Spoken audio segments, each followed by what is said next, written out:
Okay, well, welcome to the latest issue of Coffee with Chris. As you can see, I'm not alone today. Got my friend Yeah, Scott. I'm having coffee with Chris.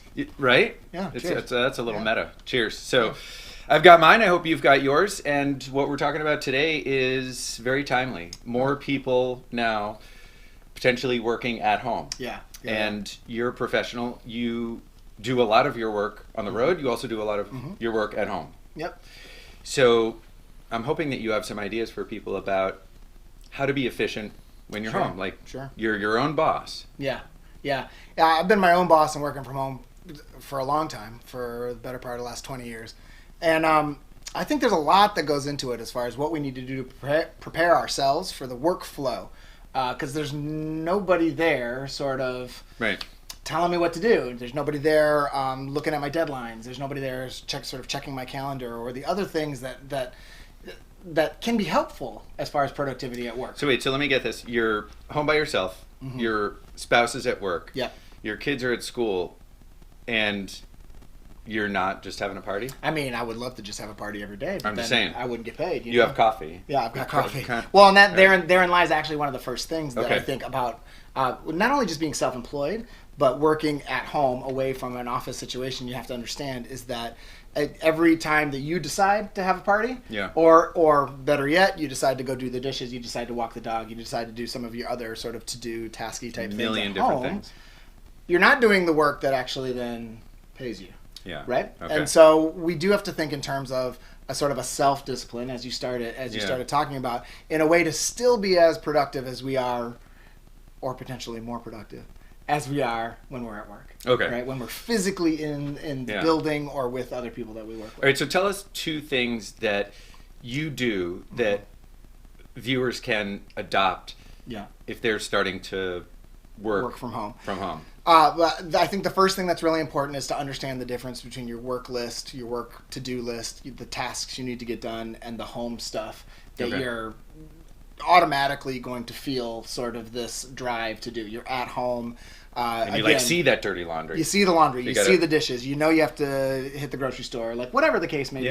Yeah. Those things are sort of more present because they're in your face. Yeah, I wouldn't see it if I was in the office. Okay. Exactly. And so, and sometimes when it's brand new, right, it's like, oh, well, usually I'm like hustling until 8 o'clock or 9 o'clock at night to finish the laundry. Right. Usually the house is just nasty when everyone comes home after school or whatever. So I could take this opportunity to do it now. And you've really got to be self-aware enough to keep those two things separate. Okay. I would say that's kind of the first thing. That's good. For the list makers out there, Yeah. I think it's as easy as have your post-it of your camp or job stuff that you're doing and your post-it of your home stuff, and be able to do your same strategy, marking stuff off, or if you're a digital list maker and you're using your calendar, put them in there the same way. But thinking about those two things separately is pretty important. All right, and what's one other tip besides work list, home list?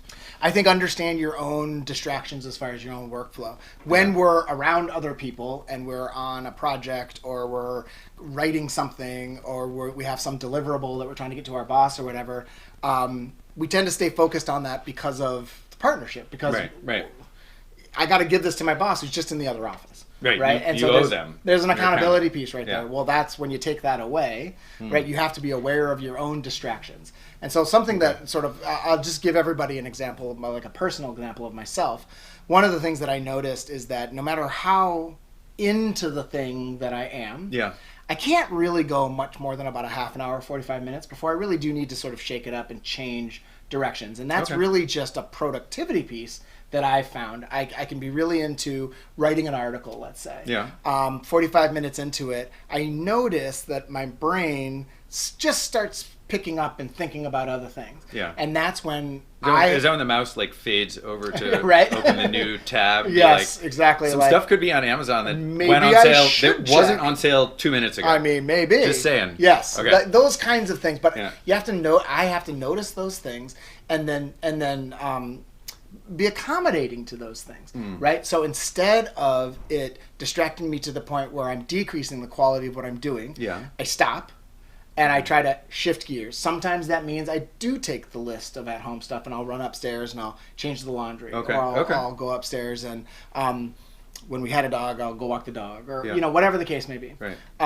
So I think the other sort of tip is that self-awareness of your own distractions. Okay. What gets you, and then not trying to push them away Right. because you're alone in your house. Going to be there. They're going to Yeah, be there, yeah, and they're going to yeah. be more present.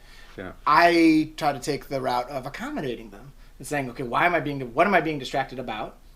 Can I move to that? And move to it for how long? Because you've been working for 45 minutes. Are you, changing the sheets or doing laundry for 5, 10? I think an hour? It depends. Okay. Right? Like it depends on the time of day for me, and it also depends on what it is that I'm doing. Okay. So I got an itch in the back of my head about an email that I know I need to respond to. It's like starting to distract me to the point where I know I need to now take a break, right, and go deal with that. So that might be a 5-minute distraction. Yeah, yeah. That might be, I'm going to reopen Outlook. I'm going to answer that email so I know that she's got her answer. Shut my email again, come back to what I'm doing. But you're not going to re-landscape the front yard with a water feature. Could take days. Exactly. Right. Okay. So I got to know. Or somewhere between an email and the fountain is the sweet spot. Okay. But I have to be smart enough to know that, you know what? I'm not focused anymore today. Right. So today might be the day that at 1 o'clock I'm done working. Right? Because I'm not going to be efficient. I'm not going to be productive. Now, that might be scary to all the people out there who are used to having a boss or supervisor or somebody there. On your back. Right? Or even if you don't have a supervisor on your back, right? You're getting paid to be there from 9 to 5 or whatever your hours are. You can't just every day be like 1 o'clock, well, I'm not being productive and I'm done. So therein lies maybe some of the self-employed part, right? Yeah. But if the goal is to get the work done, right? Yeah. Finish whatever's in front of you, deliver it to whoever needs to be delivered to, whatever. You trying to push through it in an ineffective, inefficient, unproductive way isn't going to get you closer to that goal. Right? So for me, it's like, maybe I need to take a time out. I'm going to spend the rest of the afternoon in the backyard working on the treehouse. That's going to make my brain better when I hit this tomorrow. Okay. Could also be, maybe I'm just going to go outside, stretch, get a nice big, breath of fresh air. Yeah. Head back down 2 minutes later. Right. Okay. But it all starts back with understanding those distractions about myself. All right. So fantastic advice for those of us who are going to be spending more time working at home. Yeah. From camp consultant and leadership guru Scott Arizala, also one of my best friends. So this has been Coffee with Chris. Coffee with Chris. And I want you to remember to keep those home lists and work lists separate. Yeah. And be aware of your own distractions. Yeah. And really work with how productive are you being, what's the quality of your output, when do you need breaks, and how do you kind of spice up all of the work that you're doing at home with some of those side projects that you need to get done. Absolutely. Flexibility, self-awareness, intentionality. Perfect. All right. Thanks, Chris. All right, we'll see you on the next Coffee with Chris. Yeah. Oh, wait. Elbow bumps. There you go. Yeah.